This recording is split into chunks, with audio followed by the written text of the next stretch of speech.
City से हार चुके हैं, लिवरपूल से हार चुके हैं, एस्टन विया से हार चुके हैं, एवर्टन के अगेंस्ट ड्रॉ खेल लिया है और उसके साथ ही साथ लेस्टर से 4-2 की हार झेल चुके हैं। एटलांटा के अगेंस्ट ड्रॉ खेल लिया है, यंग बॉयज से हार चुके हैं। Solskjaer is still in the job और सोलशायर हमारे अपने प्रिय ओले चाचा छुट्टियां मनाने गए हैं नॉर्वे में इतनी बुरी हार दिखाने के बाद क्लब को। और पर्दे के पीछे क्या चल रहा है किसी को नहीं पता, बट उड़ती उड़ती खबरें आ रही हैं कि there is this one name, Ralf Rangnick, जो कि बार बार उभर कर आ रहा है इंटरिम मैनेजर की पोस्ट के लिए। बट राल्फ रागनिक है कौन, क्या है ये बंदा, आखिर किस खेत की मूली है ये, और क्यों क्लॉप, नागल्समैन और टूकल बार बार इसको अपना आइडल बोलते रहते हैं, क्यों बार बार ये बोलते रहते हैं कि इसने उन तीनों की जो फिलॉसफी है उसको चेंज किया है, और वो जो ब्रांड ऑफ फुटबॉल खिलाते हैं उसमें कहीं ना कहीं राल्फ रागनिक का बहुत बड़ा हाथ है। तो राल्फ रागनिक स्पोर्टिंग डायरेक्टर रह चुके हैं आरबी लीप्जिग के, स्पोर्टिंग डायरेक्टर रह चुके हैं आरबी साल्जबर्ग के, और अभी at present he is sporting director at locomotive Moscow. और ये सिर्फ मतलब डायरेक्टर फुटबॉल नहीं रहे हैं, इन्होंने भाई साहब प्रॉपर टीमें भी मैनेज की हैं, क्योंकि आरबी लीप्जिग को ऊपर लाने वाले यही जनाब थे जिन्होंने एक आरबी लीप्जिग को नया प्लेटफॉर्म दिया, नई आइडेंटिटी दी और उन्हें एक ब्रांड ऑफ फुटबॉल दिया। अब ये जो उन्होंने आरबी लीप्जिग के साथ किया है, जो आरबी साल्जबर्ग के साथ किया है, वो किस हद तक सक्सेसफुल था एक बार उस पर नजर मार लेते हैं। तो एक जर्मन कप इन्होंने जीता था शाल्के को मैनेज करते हुए 10-11 सीजन में, और उसके बाद इन्होंने उसी साल जो जीता था वो जीता था जर्मन सुपर कप शाल्के के साथ ही 11-12 सीजन में, मतलब शुरुआत जब हुई थी सीजन की। उसके बाद जब ये आरबी साल्जबर्ग को मैनेज कर रहे थे तो इन्होंने 2 ऑस्ट्रियन टाइटल भी जीते हैं और बैक टू बैक जीते हैं, 13-14, 14-15। साथ ही साथ इन्होंने ऑस्ट्रियन कप भी जीता है 2 बार, 13-14, 14-15। तो मतलब एक तरीके से कह सकते हैं कि लीग डबल किया था इन्होंने उस टाइम पर।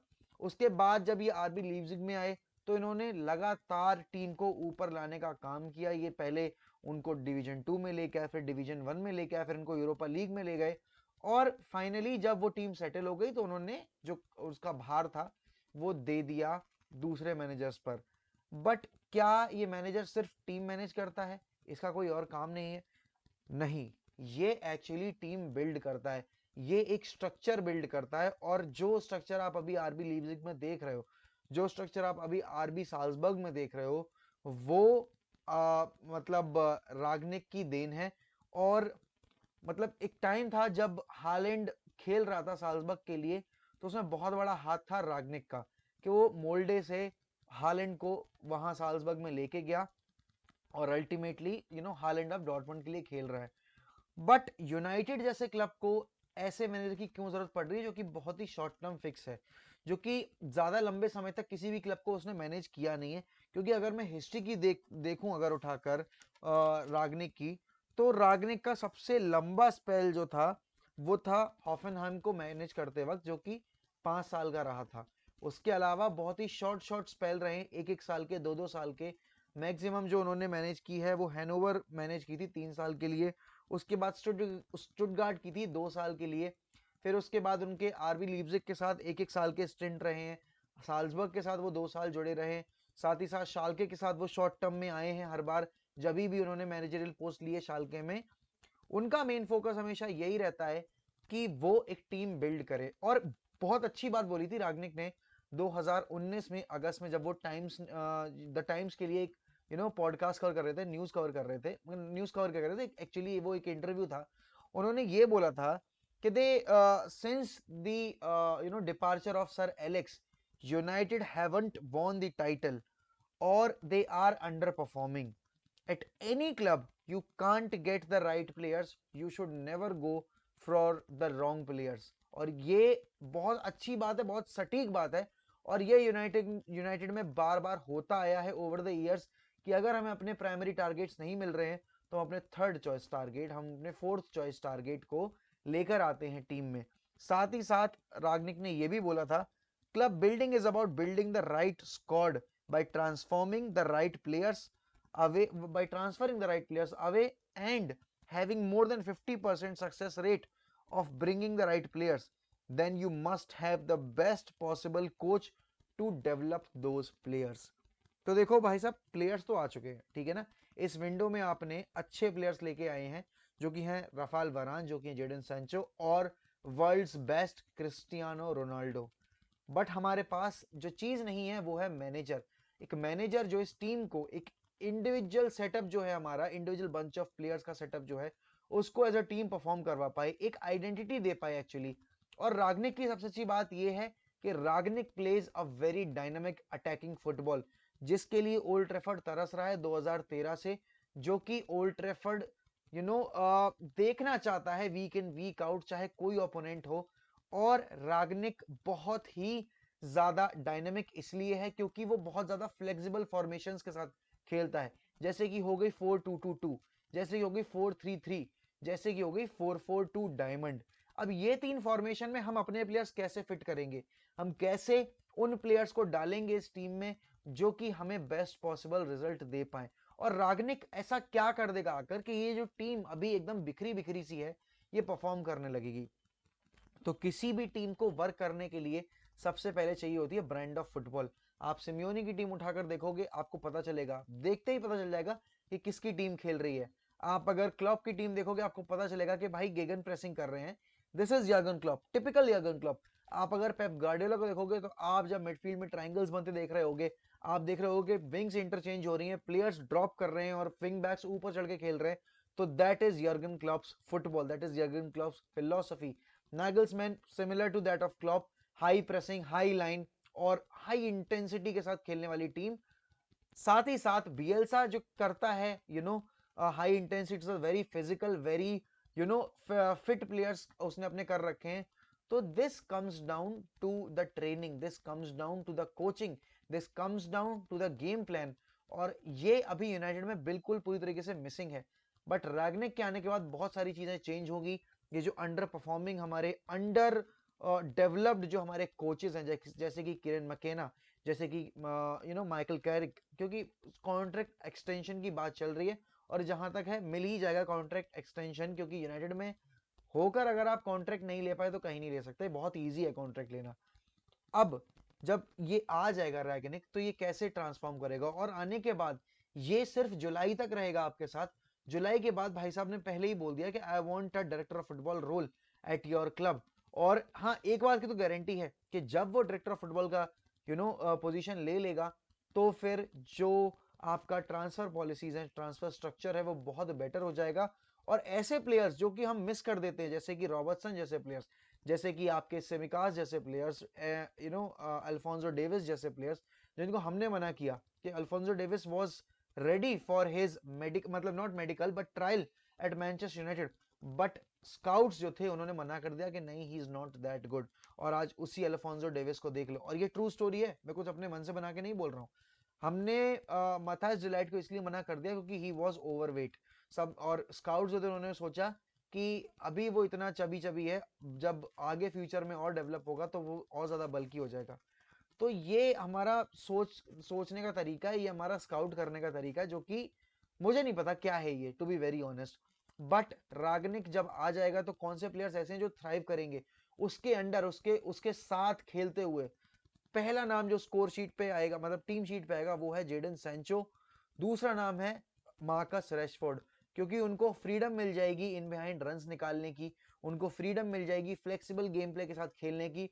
साथ ही साथ एक ऐसा प्लेयर जिसको अभी तक मौका नहीं मिला है, and that is Alex Telles. Alex Telles will be a very crucial part of Ralf Rangnick's team setup, क्योंकि उसको डिलीवरी डालने वाले बंदे चाहिए, उसको अप एंड डाउन रन करने वाले बंदे चाहिए, उसको इंटेंसिटी के साथ प्रेस करने वाले बंदे चाहिए, उसको बॉक्स में डिलीवरीज डालने वाले बंदे चाहिए, और जो कि लूक शो नहीं करता है।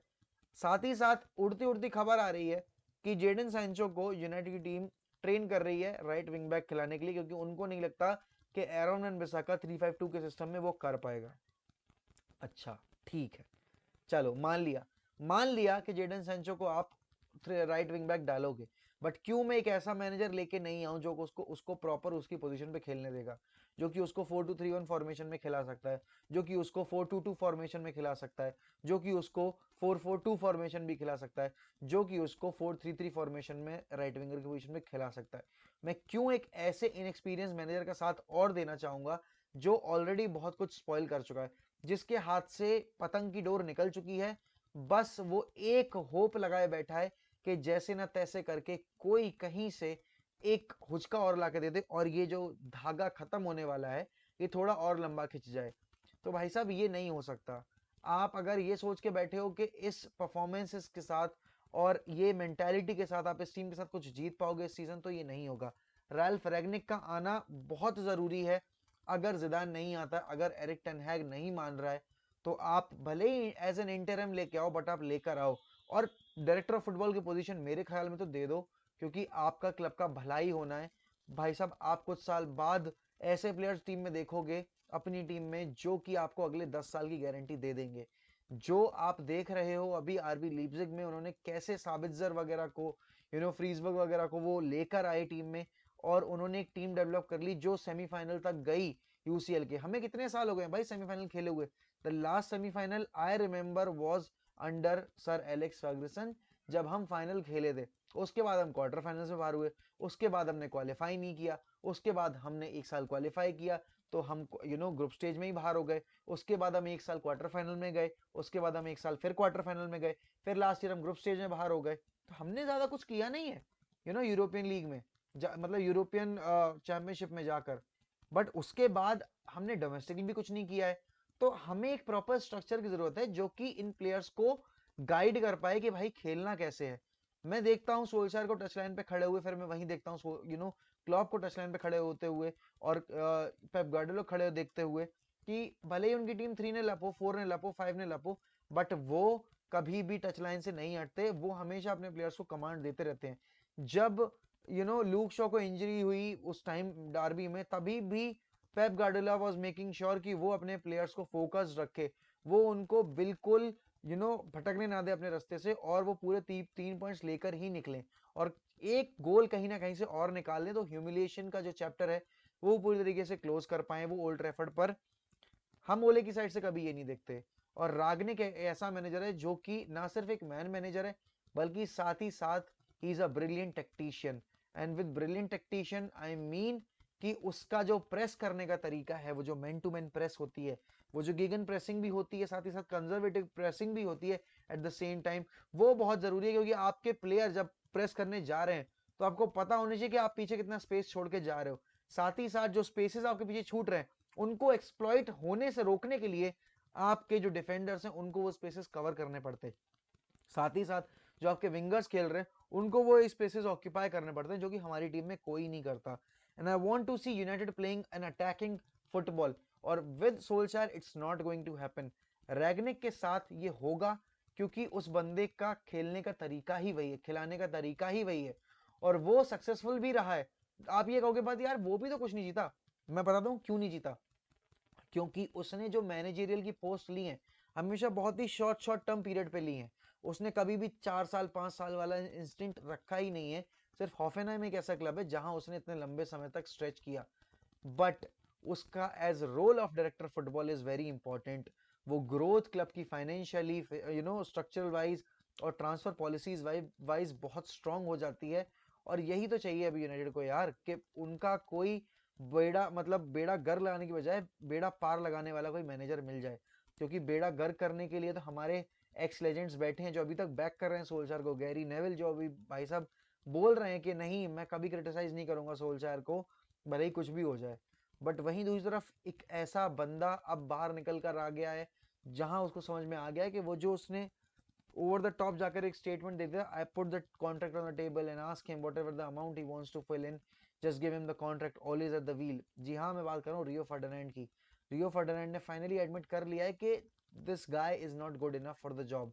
देखो सोल्शायर के लिए मैं बस एक ही चीज कहना चाहूंगा, you will always be our legend, no one can take that tag away from you, but this is the right time, this is the perfect time to let go.